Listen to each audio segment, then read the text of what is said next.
everyone. We are going to start in 5 minutes. Thank you.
Okay, good evening.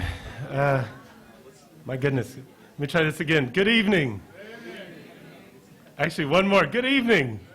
Okay, my name is Jordan Camp. I am delighted to welcome you here tonight to launch my friend and colleague Nick Estes' book, How Our History is the Future. Standing Rock versus the Dakota Access Pipeline and the Long Tradition of Indigenous Resistance by Verso Books. And thank you all very much for coming out on such a cold evening. We have been looking forward to this exciting night and celebrating Nick and this book for some time. So it's really a thrill for us.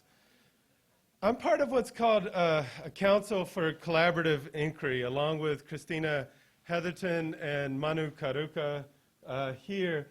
And they're also my colleagues in a working group on racial capitalism through the Center for the Study of Social Difference at Columbia. And we also teach American Studies at Barnard College. And we link our intellectual work to freedom struggles, particularly those that confront racism, capitalism, and imperialism. And so we're very honored to launch Nick's book tonight here in the People's Forum. How many people have been to the People's Forum before? Okay, it's a beautiful place, right? It's been here about 6 months. We should all use it. And I can think of no better use than this launch tonight. The evening's launch is a part of a series that we've been doing in the spring on imperialism that started a few weeks ago with Lali Khalili's work. We also launched our colleague Manu's book, Empire's Tracts, which is out, yes, excellent, from the University of California Press. And you can also come back to see us in April for a talk by Paul Ortiz. I need to thank our co-sponsors for tonight's event, the Center for the Study of Social Difference at Columbia, New Directions in American Studies at Barnard. And we're delighted to have the opportunity to organize this launch with our friends and colleagues at Verso. Particularly, I want to give a shout out to Andy Zhao and Rumberger and Wes House. I think Wes is here, yes, in the back, and has books available for sale tonight, which is really good because, you know, the book was launched yesterday and it's already sold out, right? So you can get copies here tonight. I think they have a few more in the back. And I also want to thank our friends at the People's Forum, Manolo de los Santos, Chris Caruso, Lan Fulian, David Chung, Kimberly, Nelio, Belen, Marco. They're a fabulous set of colleagues, and we couldn't imagine anyone better to work with. So thank you very much for having us. I also want to say that Nick's, he's a co-founder of a group called the Red Nation, which Christina will say more about. But his comrade and colleague, Melanie Yazzie, is here. And they have merchandise from the Red Nation, T-shirts, swag, of various sorts that you can buy and support the grassroots campaigns that they're waging in Albuquerque, New Mexico, and anything helps. So I really encourage you. These cool T-shirts. So before I turn it over to Christina to introduce Nick, I just want to say how absolutely thrilled and honored we are to launch Nick's book. I first met Nick in 2014, in Beirut at the American University there, and I've been lucky to learn from him ever since. In my judgment, the publication of this book, Our History is the Future, establishes Nick as one of the leading radical intellectuals and scholars of our time.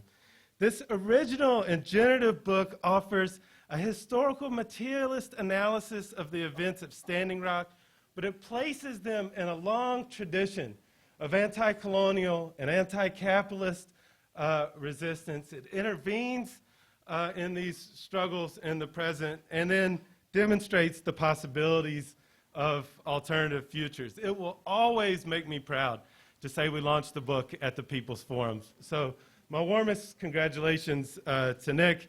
And without further ado, please let me turn it over to my colleague and partner in crime, Christina Hedison. All right. So, hi, thank you all for coming out. Again, you'll have to excuse me. I'm reading from my computer. I had about a 3-volume, 40-page introduction about Nick and what it means to be a radical intellectual in these difficult times, and then I luckily realized none of you came here tonight to hear me talk. So, let me just introduce Nick formally, give him the introduction he deserves, but here's the brief version. Nick Estes is one of the most serious, dedicated, brilliant, kind, radical intellectuals I know, and I am so proud to stand here today. Nick, as Jordan mentioned, is the co-founder of the Red Nation, an organization dedicated to the liberation of Native people from capitalism and colonialism. I encourage everybody here to support, as Jordan said, if you buy swag, this goes directly to their efforts to support struggles in the Southwest, particularly in Albuquerque, but beyond. They're doing extraordinary work, and I think we should all support, particularly because here in our cold little, enclave of New York City, I think too often we forget struggles in the Southwest, particularly Native struggles to our peril. So let me introduce Nick. Nick is a Kuowichasa and a citizen of the Lower Brule Sioux tribe. He's currently an assistant professor in the American Studies Department at the University of New Mexico. Before that, he was an American Democracy Fellow at the Charles Warren Center at Harvard, but he's still an okay guy. So he and Jasker and Dylan, who's here today, just at the same time, I don't know where you have all the time, co-edited a forthcoming volume called Standing with Standing Rock that's going to come out in a few months in the University of Minnesota Press. We're also going to be really excited to launch that book here. I don't know if we told you that, Manola, but we're going to launch that book here. He and Melanie Yazzie also guest edited a special issue of Wichazo Shah Review on the legacy of Dakota scholar Elizabeth Cook Lynn, who's one of the founders of American Indian Studies. I mean, this could be a whole, 20 pages just telling you about all of Nick's scholarly and public scholarship, but again, you didn't come here to hear me talk. So, look for Nick's scholarly work in places like the Journal of Native American and Indigenous Studies, the Harvard Business Review, and Abolition Journal, and for his popular writings in places like Jacobin, Indian Country Today, The Funambulist, and The Intercept. Nick, of course, is the author of the book, Our History is the Future. And how about I shut up now and we hear Nick talk. So please, without further ado, help me welcome Nick Estes.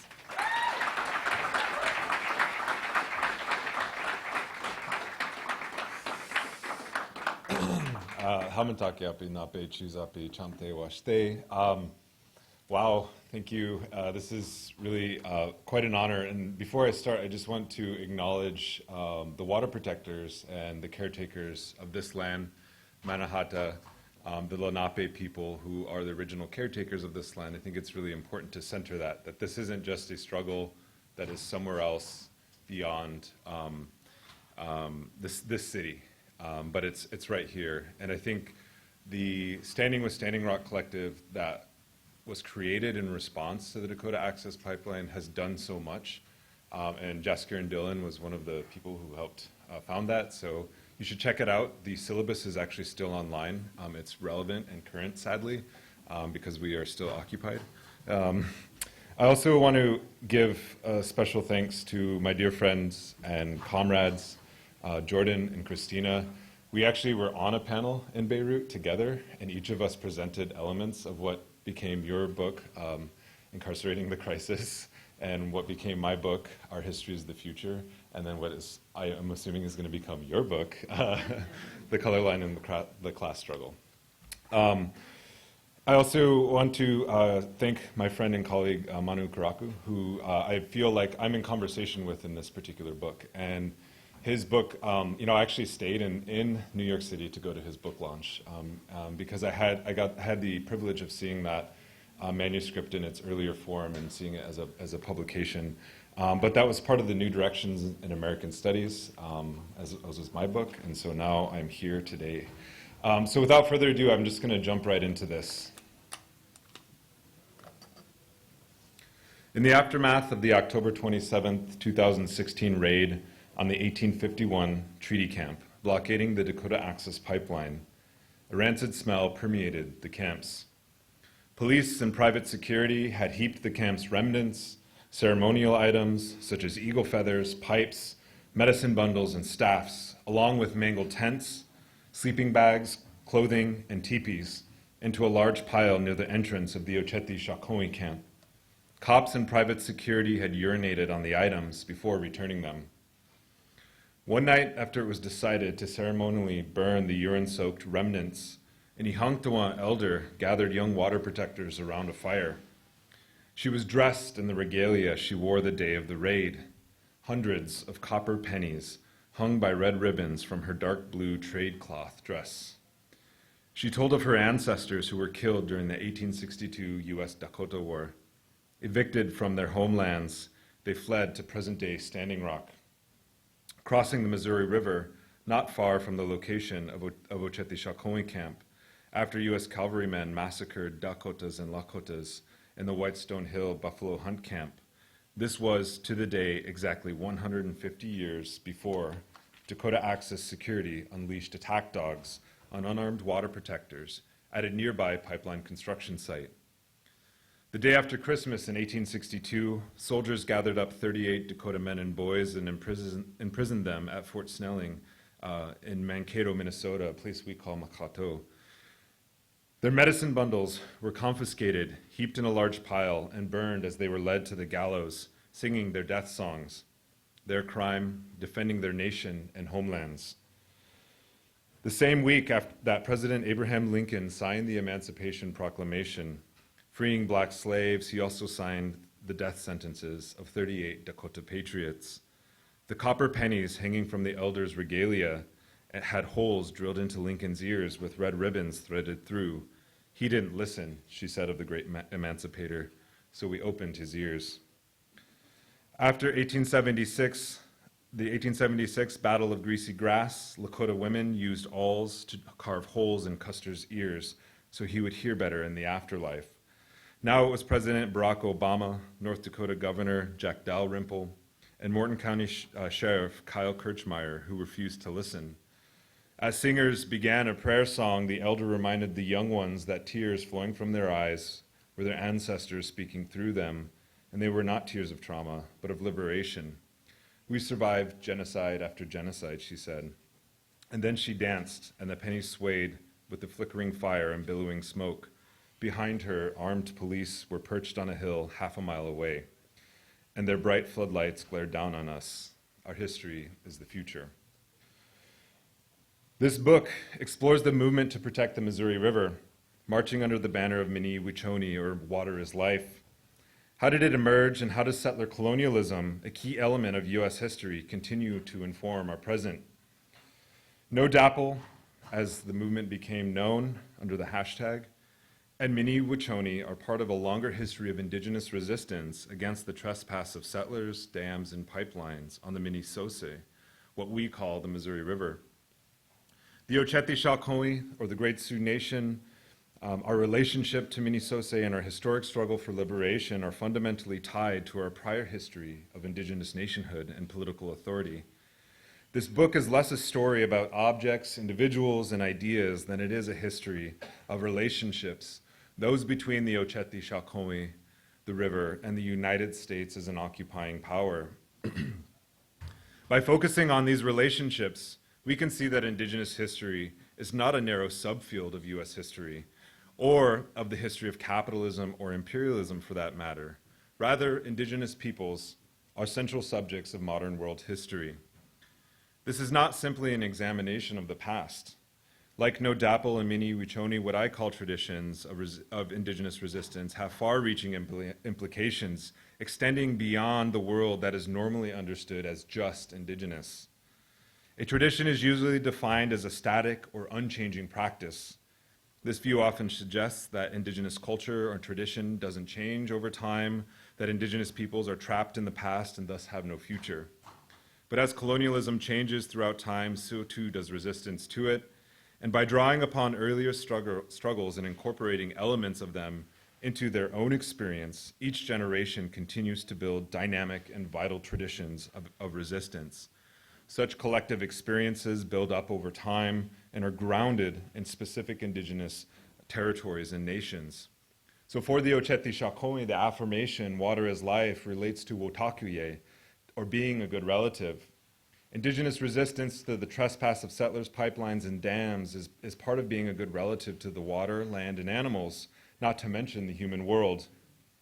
Contrast this with the actions of energy transfer partners, the financial backers of Dakota Access, and of capitalism more broadly, which seeks above all else to extract profits from the land and all forms of life.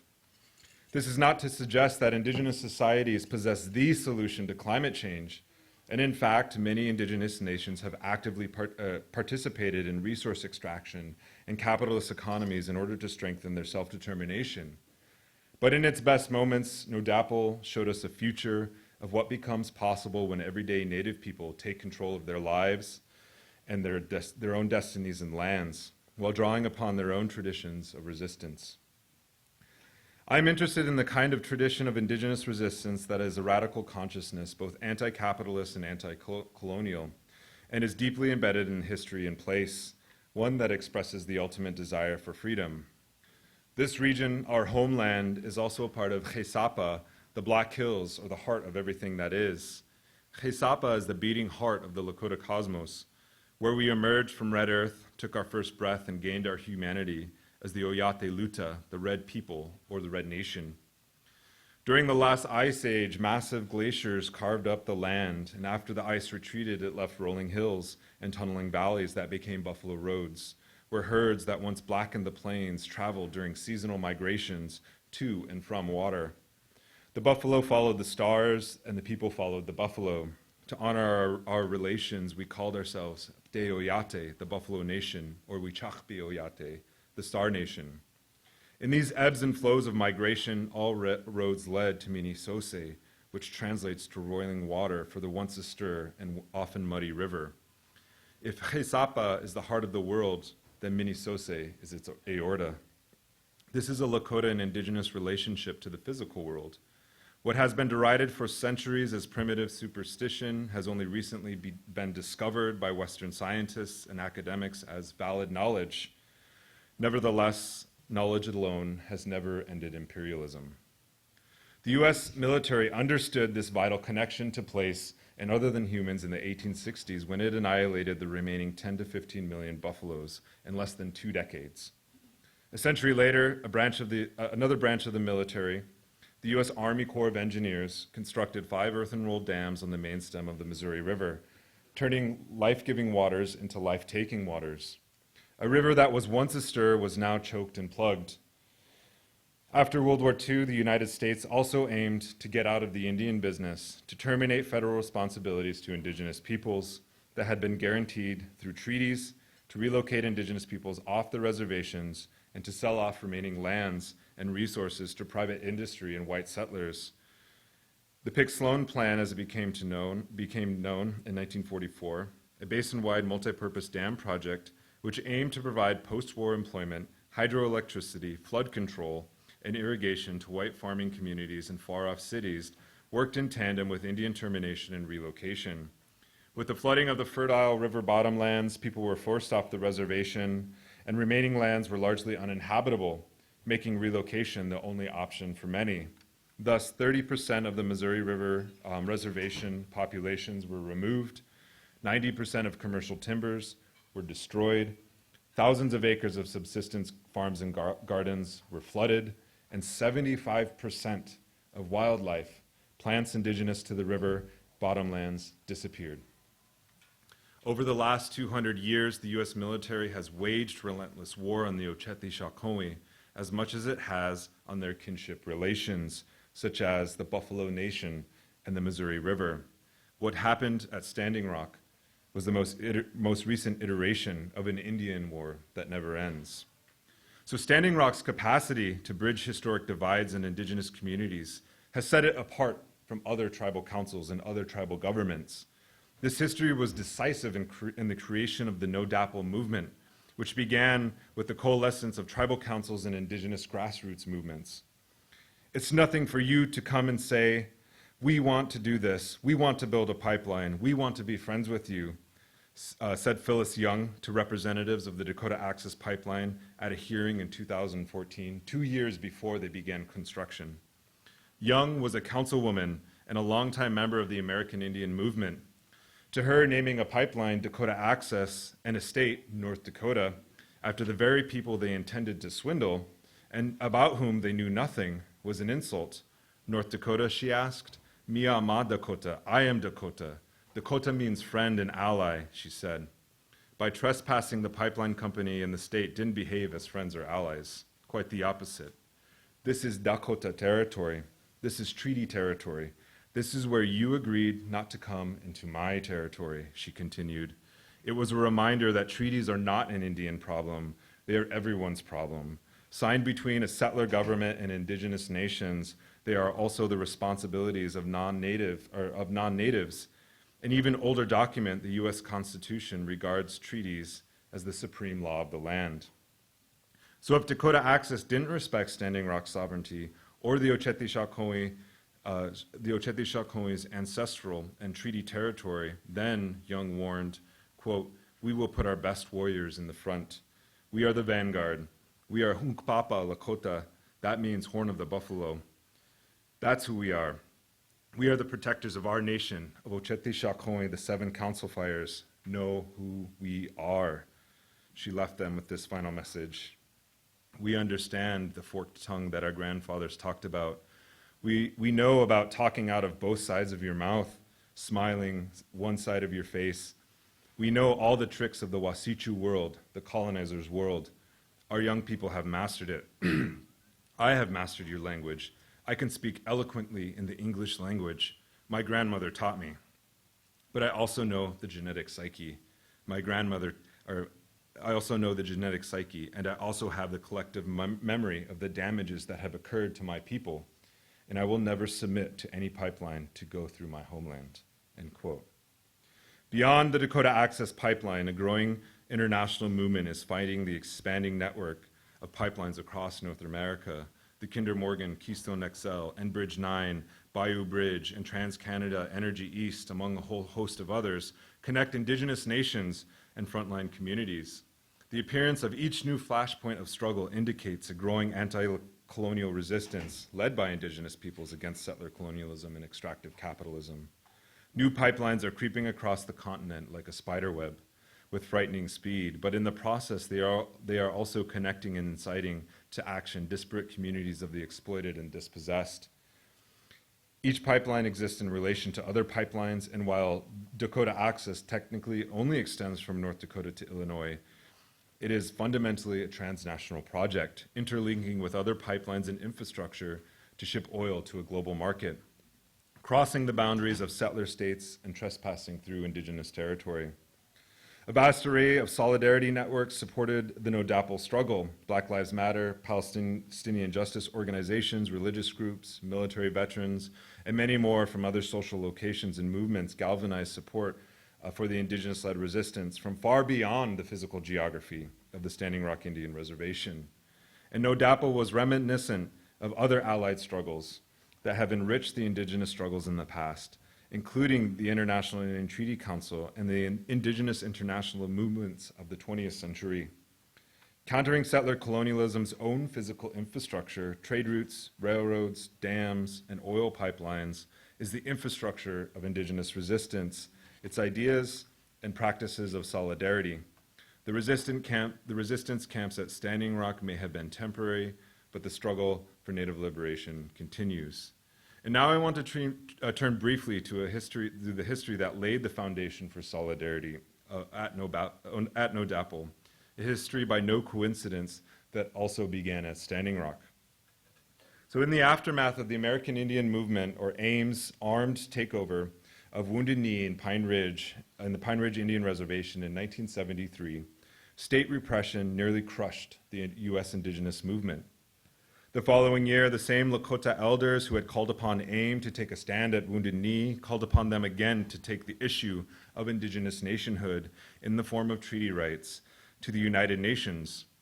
Meeting on the Standing Rock Indian Reservation in June 1974, the International Indian Treaty Council declared its intent to ally with the darker nations of the world. Quote, "We condemn the United States of America for its gross violation of the 1868 Fort Laramie Treaty in militarily surrounding, killing, and starving citizens of the independent Oglala Nation into exile." It read, or their declaration read, in reference to the brutal crackdown on AIM following their occupation in Wounded Knee. The Treaty Council appealed to what they called conscionable nations to join in charging and prosecuting the United States of America for its genocidal practices against the sovereign native nations, most recently illustrated by Wounded Knee and the continued refusal of the United States to sign the 1948 Treaty on Genocide. It also called for the recognition of treaty rights, the acknowledgement that the relationship between native nations in the United States is international, the restoration of treaty land, the eschewal of violence, except in the case of self-defense, and the rejection of all legislative and executive acts since 1871, which formally abolished treaty-making with Indigenous nations, and the entry into international diplomatic relations with the United States. On the last day of the Treaty Council, the Standing Rock Treaty Council meeting, Russell Means, an Oglala AIM activist, took the microphone. Throughout the day, he had been reading various communiques from the Irish Republican Army, the Organization of African Unity, and several Arab nations in support of the Standing Rock Gathering. There was some tension about the direction the Treaty Council would take. Most of AIM's leadership was still tied up in the courts from the Wounded Knee arrests. So how could the organization fight for recognition at the UN? And more importantly, people had no experience with international law or human rights, were in charge of their own destinies, but had no clue about the maze of UN processes. The path ahead was daunting and uncertain, and the tenor of the meetings were sober.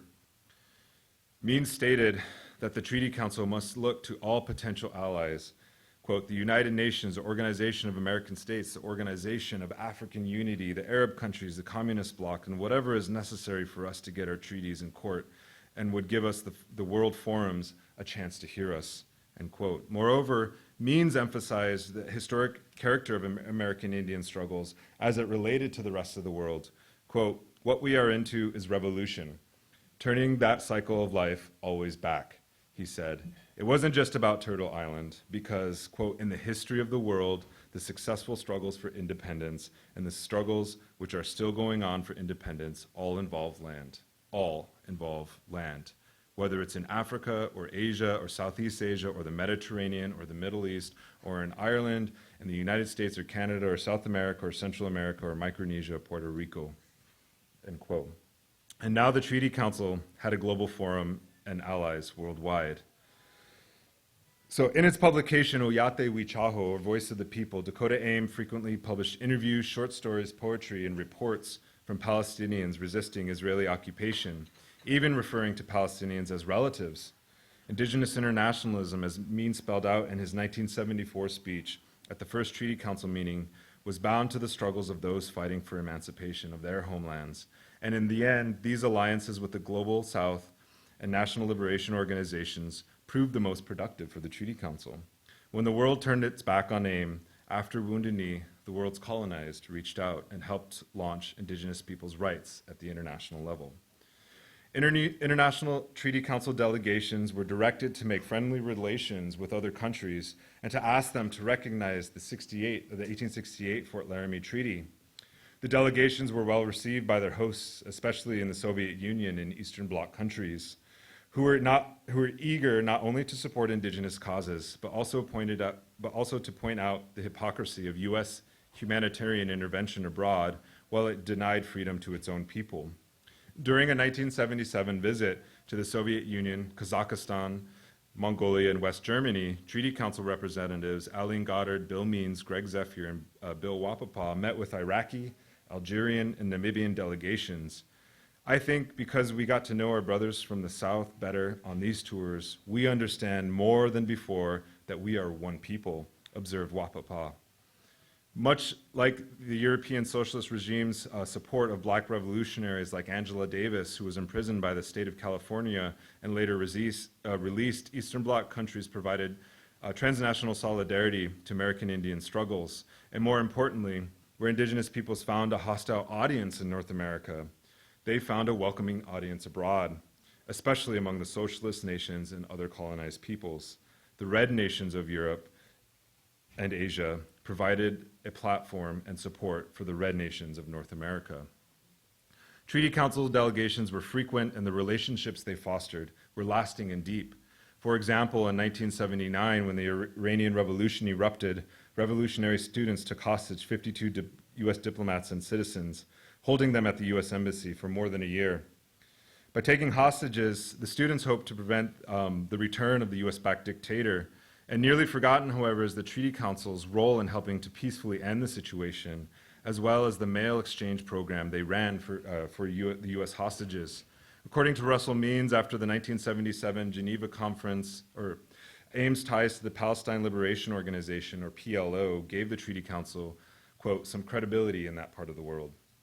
Since Means was barred from leaving the United States as part of the terms of his parole, John Thomas, a Dakota AIM member, and Means' second in command, served as a roving ambassador in Lebanon, Iran, and Egypt. The Treaty Council sent Thomas to Tehran after the Revolutionary Guards took over the U.S. Embassy to see what he could do. Ultimately, the students only allowed packages and mail to be delivered in person by an AIM member. In one instance, Thomas arrived at the embassy with a bag of 150 letters. Iranian students welcomed him, and he was allowed to see one hostage, Army Sergeant Joseph Subik Jr. Quote, you have our deepest sympathy. Our people, American Indians, have been held in bondage for 150 years by the United States government, Thomas told the sergeant. I know. Thank you for coming, he answered. For their efforts, Bill Means, John Thomas, and the Treaty Council received a formal thank you from the UN Secretary General, commending the mail exchange for helping in negotiation of a peaceful settlement. Although the mail exchange didn't receive widespread publicity, the humanitarian diplomatic mission showed that American Indians were at odds with the United States government and its colonial policies, but not with U.S. citizens in general. That it was authorized to carry out such a unique humanitarian mission also revealed the level of trust the Treaty Council had developed with the UN, third world countries, and national liberation organizations. So while the Treaty Council brought the struggle of Turtle Island to the world also came to Turtle Island. International delegations were often guests of indigenous nations in the United States, and Palestinian and indigenous solidarity was particularly strong and visible. Both Palestinians and American Indians were unrecognized nations, stateless people who were fighting settler colonial regimes occupying their lands. At nearly every major Treaty Council event, Palestinians were in attendance. And it wasn't just political meetings. Elizabeth Cook Lynn recalls their presence at powwows in the 1970s and 1980s. Groups of 30, 40, 50 Palestinians with their guns, with their uniforms, came after the prayers in the morning, after and before the grand entry, and when people could go to breakfast and getting organized, the Palestinians were out on the tarmac doing military maneuvers, she recalls. Quote, they were invited there by our tribes. Solidarity isn't a fleeting moment. The Boycott, Divestment, and Sanctions Movement, or BDS, is a form of nonviolent advocacy to pressure the State of Israel to end its occupation of all Arab Palestinian lands, to recognize the equal rights of Arab Palestinians, to respect the rights of Palestinian refugees to the right of return to their homes as stipulated under UN Resolution 194. And BDS has also been endorsed by American Studies Association and the Native American Indigenous Studies Association. And it is partially inspired by the South African anti-apartheid movement that helped end apartheid. Indigenous peoples were made a category in the UN decade to combat racism, racial discrimination, and apartheid, which began in 1974. Zionism as a form of racism was also part of the initial agenda, which was later removed in 1993 after the Oslo Accords. And the decade gave a platform for Palestinian rights. But US presidents from Jimmy Carter to George W. Bush have boycotted the UN programs on racism, most likely over the question of South Africa and Palestine. This boycott included two decades from 1974 to 1993. And we know the US and Israel backed the racist South African apartheid regime when the rest of the world morally opposed it. The connections between South Africa, Palestinian rights, and Indigenous rights cannot be ignored or dismissed. In 1977, the Treaty Council, upon achieving NGO status, called for the end of the celebration of Columbus Day and declared instead the International Day of Solidarity and Mourning with Indigenous Peoples. The UN Committee on Racism, Racial Discrimination, Apartheid, and Colonialism passed the resolution with the support of many organizations, such as the ANC, the PLO, who recognized that the devastating legacies of European colonialism, African slavery, had to be addressed in the Americas. So in 1982, Spain and the Vatican proposed a 500-year commemoration of Columbus's voyage at the UN General Assembly. The entire African delegation, and by that I mean the entire African nations, or all the nations of Africa, in solidarity with Indigenous peoples of the Americas, walked out of the meeting in protest of celebrating colonialism, the very system the UN was supposed to end. The commemoration was crushed, and the UN declared a celebration of the world's Indigenous Peoples Day and the Decade for World's Indigenous Peoples. Without this lateral solidarity, Indigenous peoples would not have made such historic gains, like the drafting of the 2007 UN Declaration on the Rights of Indigenous People, or UNDRIP. And it should come as no surprise that Australia, Canada, New Zealand, and the United States, all settler colonial regimes, initially voted against UNDRIP, maintaining their decades-long position of hostility towards Indigenous rights at the UN. Israel was absent from this initial vote. It was with this revolutionary solidarity that we, the Ocheti Shakoi, entered the fight against the Dakota Access Pipeline, which was spearheaded by the Standing Rock Sioux tribe again. There is also a direct link to the current US efforts to orchestrate a coup in Venezuela and oil production in North America. Around the time of Obama-era pro-oil and gas energy policies began to take hold in 2008, during the Great Recession, global prices rapidly fell. Global oil prices rapidly fell. This was partially due to the United States and Canada building new carbon infrastructure to drill and transport oil from production to market. This oil boom has wreaked havoc on Native nations. With the creation of oil pipelines, tar sands, dead zones, fracking rigs, and refineries, locking in settler economies to drill and drill at the expense of Indigenous lands and lives. Meanwhile, the boom weaned the US economy from oil imports from countries like Venezuela, whose major buyer was the United States. But the alternative source of oil is much worse. And the most recent standoffs against the construction of oil pipelines at Standing Rock, Bayou Bridge, Line 3, Unistoten Camp show that the US and Canada still need to plunder Indigenous lands to make a profit to keep their economies afloat. Thus, Indigenous resistance in North America is at the forefront of combating imperialist plunder, and our struggles are interconnected with our relatives of the global South. Venezuela's solidarity has also extended to Indigenous nations of Turtle Island or North America. In 2007, Tim Gallardo, a preeminent Oglala Lakota journalist, applauded Hugo Chavez and the Bolivarian Revolution for providing heating assistance to hard-hit Indian reservations, the poorest places in North America, on the northern plains, during harsh winter months.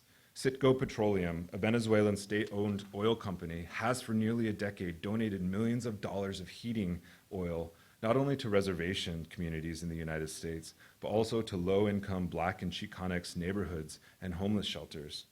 Gallardo excoriated the United States' hypocrisy for failing to uphold its own treaty obligations, while criticizing other countries such as Venezuela, and the failure of capitalist Indigenous economies to keep Indigenous people warm and fed. Where was the rich casino-owning tribes, Gallardo asked. Busy counting their money, I guess. The gravity of enforced reservation poverty hit home this winter when Donald Trump shut down the federal government for 35 days to force the construction of his border wall with Mexico. Federal jobs and funding, which come in the form of treaty obligations, keep Indigenous families afloat. Without them, families face a choice of food or heat. Prominent Ojibwe activists from White Earth Winona LaDuke has also made the connection between the war on Indigenous nations in Turtle Island and the economic war waged against Venezuela. In 2016, During the Dakota Access pipeline struggles, she told Democracy Now! That the construction of the Dakota Access pipeline has to do with crushing Venezuela because Venezuela has the largest oil reserves in the world. Mini Wichoni, as much as it reaches into the past, is a future-oriented project. It forces some to confront their own unbelonging to the land and to the water. How can settler society, which possesses no fundamental ethical relationship to land or its original people, imagine a future premised on justice? There is no simple answer, but whatever the answer may be, Indigenous people must lead the way.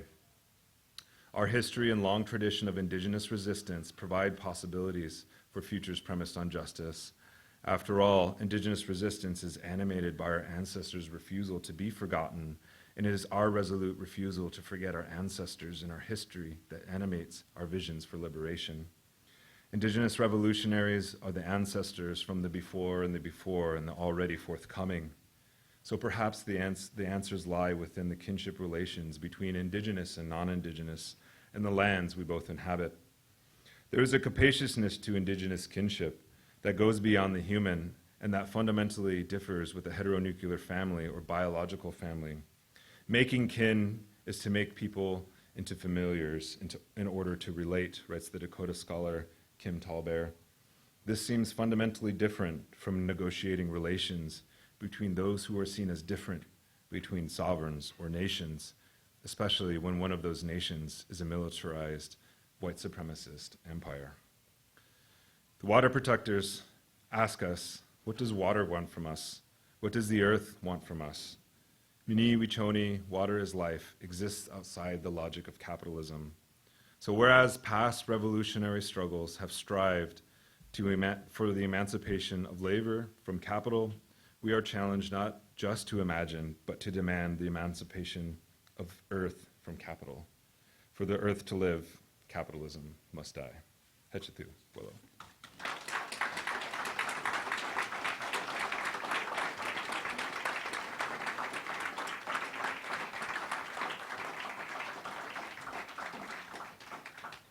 Thank you very much, Nick.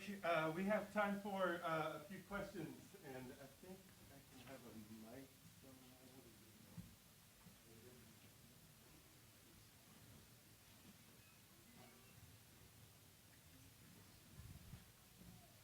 Not everybody at once.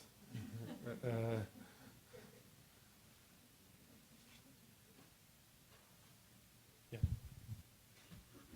Thought I'd go off the deep end. We've been in Ecuador, and we've recently done, I've dealt with 10 human rights groups since '71. In fact, Survival International was my first, and we were dealing with AIM at that time. And I've recently been looking into the conditions of AIM, and it seems to have been in some decline. When you say end capitalism, I'm kind of looking at this thing. We've had Papuans going to the Northwest Coast and just spreading this kind of solidarity. But, if you have a Bolsonaro in the head of a state, and, we've got really heavy people pretty over the world who are taking hold of the state. What system can we produce with the solidarity which has legal impact? We don't deal with North American Indians that survive any longer because North American Indians have got a lot of lawyers working for them. But where is the point of contact with the state which offers the possibility of defeating it and overcoming it? Means and banks are individuals moving around the world, but Sure. is there, when you look at it from your standpoint, do you see a system which is stronger than a state? So that's a really good question, and you partially answered your own question, but I will say that I think one of the things that we are often challenged as scholars to produce is something novel and something new, right?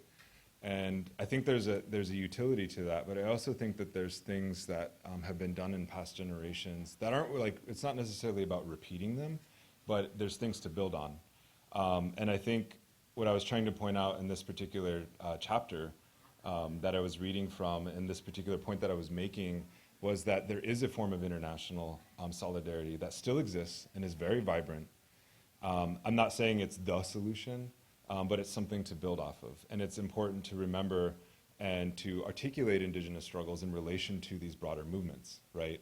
And I would also say that there's a tendency within Indigenous struggles to, focus on the cultural, and which is very important, right?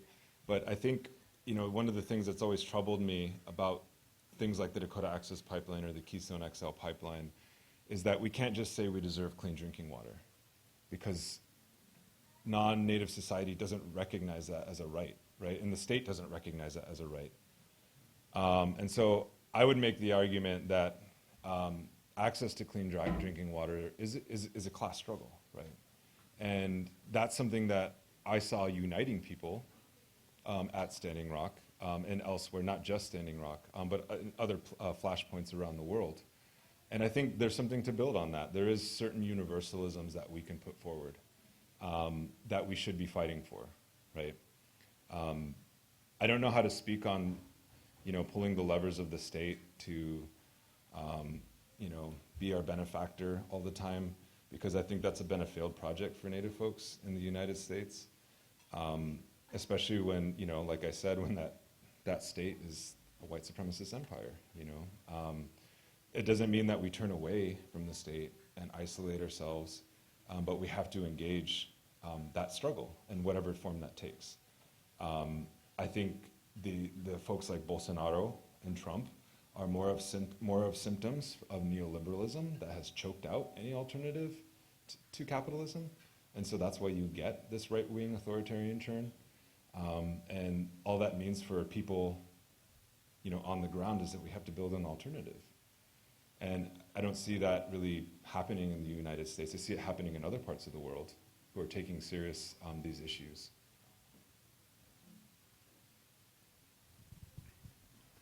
Yeah. Hello, thank you for your talk. I just wanted to pick up on what you said about ancestors refusing to be forgotten, and even the title of your book, Our History is the Future. It seems part of the work here that you're trying to do is to really open up the past, Sure. right? Even the relationship with ancestors, like a living, us living spirits, if you will. So it's not just the taking back the land and the material, but also bringing back spirit in a way. And in a way,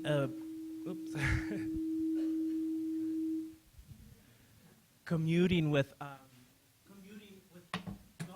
if you will. But it seems that capitalism doesn't just draw away spirit. But also in the academy, there's also a kind of driving away of spirit. So I'm just wondering how you see that work within the academy. Sure. Because there's a lot of resistance there. So I don't really speculate on spirituality in my own work. Vine Deloria Jr. published a lot of stuff that I think you should read if you're really interested in that. I'm not a theologian, and kind of to go back to this other question is I do think that there's ways, people got to eat, people need care, people need to drink water. Those are the things that I'm focusing on in this book. Those elements, those really esoteric elements of who we are as Lakota people or Indigenous people are important, right? But I don't have to share that to articulate the right to eat and the right to clean water and healthy foods, right? And the right to our land. Those are elements of it, and I think they're important, and I'm glad that people are learning from it. But I think the focus that I'm trying to take in this book when I say ancestors, it is in some ways it is what you're talking about, but it's looking at our intellectual forebears and placing them at the center of this conversation. And they're not, I wouldn't say they're really ghosts, I think the United States would rather have us be as ghosts, like specters haunting, but we're real people, right? And we pose a real challenge, as Audra Simpson told me last night, she's like, we're difficult people. And it's like, in every meaning of that term, right? We're just like the problem that will never go away. And we're experiencing that right now with the next proposed oil pipeline, the Keystone XL pipeline. And I encourage people if you are interested in that fight, there's a poster over there that has information where you can sign up. There's going to be a KXL training here in New York for water protectors, not to just go out to South Dakota, but to come correct and to learn about issues here that are happening in New York and on the East Coast.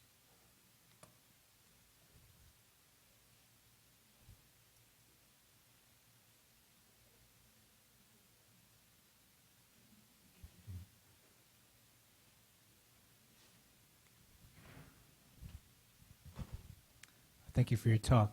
Relating to the last point that you made, I was curious to know your thoughts on the next proposed pipeline project, especially about how people in government and people in industry are planning these projects in the United States and Canada.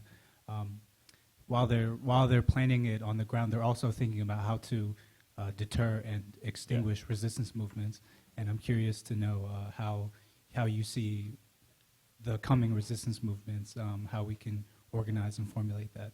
Thank you. Yeah, there was just a bill that was put forward by Kristi Noem, who's the governor of South Dakota, today, that basically, it was called like Peace F or something. They like, it was a weird acronym, but it's basically an anti-protest bill, and it criminalizes dissent in South Dakota, and it's specifically targeting Indigenous water protectors. And I think those are like, they're really scary things, right? And they're meant to intimidate, and they're meant to like take the wind out of our sails. But you know, I think to be Indigenous is to be political by default and to already be criminalized. You know, for example, before we went to Standing Rock in 2016, we were at a memorial rally in Winslow, Arizona for L'Oreal Sinigini, who was a 26-year-old Navajo woman who was killed by Austin Shipley. She was walking down the street in Winslow, Arizona, which borders the Navajo Nation, and he came up behind her in what he called a routine encounter and shot her 5 times and killed her in broad daylight. And we look at things such as the militarized police forces that were deployed at Standing Rock, the 92 different law enforcement jurisdictions that were called in, the federal police, the border Border Patrol was there, the National Guard. But in reality, those are a threat, and they are the handmaidens of capital in many ways to push these pipelines through. But it's the everyday forms of policing that are always the most deadly for us. And what I mean by that, and this isn't like the oppression Olympics, but Native people are killed at higher rates per capita than any other demographic. And that doesn't even include our migrant brothers and sisters who are Indigenous and who are not marked as Indigenous because they cross a border and are killed by Border Patrol or starved to death in detention facilities, right? That everyday form of policing, like until we can address that, like the more spectacular kind of confrontations with riot cops that are informed by that everyday form of policing is really where we have to start. These protest bills are scary, but also it's like the police state is scary for Native people and Black people as well, and also just poor people in general, right? And that's the question we should be asking, you know. Why is it that we never voted on this pipeline? Who voted on this pipeline, right? We didn't decide. And so I think to answer your question again, to go back to it, is that these projects only benefit a handful of people, right? They don't create jobs. They do certain things. They push through certain sorts of bills to further criminalize Native people. And they allocate lots of federal resources to do so, right? To build more prisons, to build man camps, et cetera, et cetera. And they can't even, provide heating assistance to us, and to uphold their own agreements with us. And now they want to do this, right? And I think we have to think about a divestment and reinvestment strategy when we talk about this, because I guess my message to non-Native people or non-Lakota people in this room is that these are your treaties too, right? Treaties are your treaties too. They're not just our treaties. And when we think about a future premised on justice, what are guaranteed in treaties? Jobs, healthcare, access to land, homes, right? Those are things that every person in this room, everyone in this nation and across the world should have the right to, right? It's not like some, new thing for Native people. It's for everyone. So I was wondering that how the workers' unions involved with the Dakota people's struggle. In other words, how does the institutions of the United States working class approach to this struggle? So in South Dakota, we do have the support of the two major unions. There's a steelworkers union in the west and the eastern part of the state. So we do have union support, but we have to remember that pipeline workers are also union workers. And we have to reframe our debate or our conversations around labor struggles.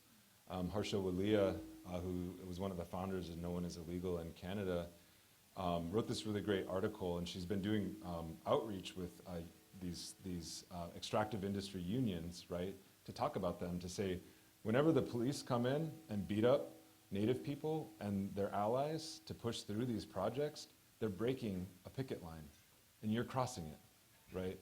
And so we have to have that conversation, that when these pipeline workers, these unionized pipeline workers go to work every single day, they're crossing a picket line. And they should be called scabs, because they are. They're breaking working class solidarity.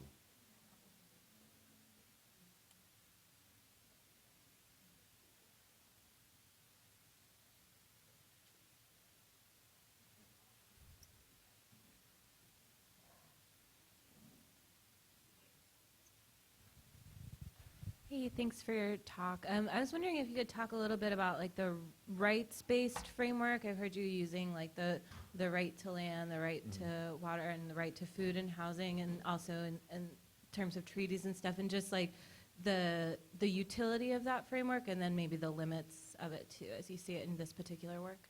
Right. I think one of the interesting things that I can see from like just two generations, like from the 60s and 70s to now, is that where once the horizon of struggle was like national liberation, that's how the American Indian movement framed itself.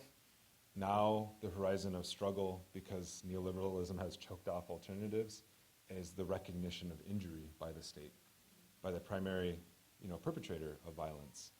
And that's the limitation. Have time for one, maybe two more questions. Talking of human rights, what about environmental rights and the rights of nature? Mm-hmm. I mean, do you think there's any possibility of using environmental rights? You mentioned the reduction of 75% of animals. Mm-hmm. Yeah, that's something we're working, I think at a local tribal level, reservations are working on that and redefining things like water codes and things like that do account for that. That right now it's completely kind of an anthropocentric and industrial agricultural centered legal framework for like water, and it doesn't account the fact that like non-humans actually require this water too, whether it's the sage that we harvest or the cedar, or the wild plants that still exist, or the animals that require that as well for us to subsist and to continue on to be Indigenous people. So that is something that people are taking into consideration. Okay, I have time for one last question. Yeah? Yes, okay. I can take that one too. Hi, thanks a lot for the talk. I'm wondering if you could just talk a little bit about how you're thinking about kind of energy extraction in relation to settler colonialism, and the way that kind of these all of these infrastructures, right, are how do they fit into kind of the way we think about settler colonialism? So I just see it as part of a longer continuum, right? And I trace this in the book, beginning with the fur trade and the first penetration of capital into Indigenous territory, and looking at how the fur trade itself targeted Indigenous women and non-binary people as ways to kind of overturn Indigenous societies to basically gain access to territory and to gain access to animals and to gain access to trade networks, right? And that happened, via the river system. And then And then you can read Manu's book about the railroad system, another infrastructure that was built that helped further, I mean, and Manu actually calls it territorial imperialism, right? And then, like with the pipelines, it's a similar situation, right? They're pushing through pipelines, and this is a map, so you can, it's really complicated. This is a map. And you can read it in the book. But you can see, you know, where the Dakota Access pipeline goes through, and then the KXL pipeline just kind of cuts like straight through the heart of it. And to do that, they have to basically rewrite state laws. You know, it doesn't account for indigenous interpretations of things like, you know, like does this river, you know, it's a tributary to our major drinking supply, et cetera, et cetera. So it just builds upon sort of the base that has been created by settler colonialism, and it's an iteration of that project. You did? Okay. Last one. Lucky person. Thank you so much. I actually have already had the opportunity to read your book, and I love it. Thank you. But kind of going off of what you were just saying, I was thinking, I'm going to paraphrase because I'm not going to remember the direct quote, but you said something about resource extraction heightening a murderous heteropatriarchy. Mm-hmm. And I was thinking about how you also talked about all these women who are part of AIM and who continue to be leaders in these movements. And I was wondering if you could talk about navigating the difference in these cultures. I don't know how to phrase that necessarily, but while this heteropatriarchy is being enforced by mainstream culture is the best way I can put it. Sure. I think one of the kind of like idealized, over-romanticized, stereotypical images of Lakota people in general, if you even just like Google Lakota people, it's all going to be like tintype photographs from the 19th century, and it's going to be all dudes, right? And you know, when the patriarchs came, they left patriarchs when they left, right? So it is, yeah. I mean, I don't know how much else to describe that, but it's part of, you know, the colonization process, and it's not just like because they hate women, right? It's attached to this kind of economic system, right? And so if we look at a place like Chamberlain, where I was born and raised, it started off as a fur trading port, where women and children were bought and sold, right? And it was also, you know, a man camp, where men came and, you know, participated in this extractive economy, and it was supposed to be transient, but it turned into a permanent settlement that became a border town to Indian reservation, where that dynamic still exists, right? So the border towns were the first man camps, right? And the fur trades were the first man camps, and we're dealing with that same situation now and I document a little bit of that with the arrival of these sort of extractive economies in places like North Dakota, but also along the pipeline routes. Well, I hope you'll all join me in thanking and congratulating Nick.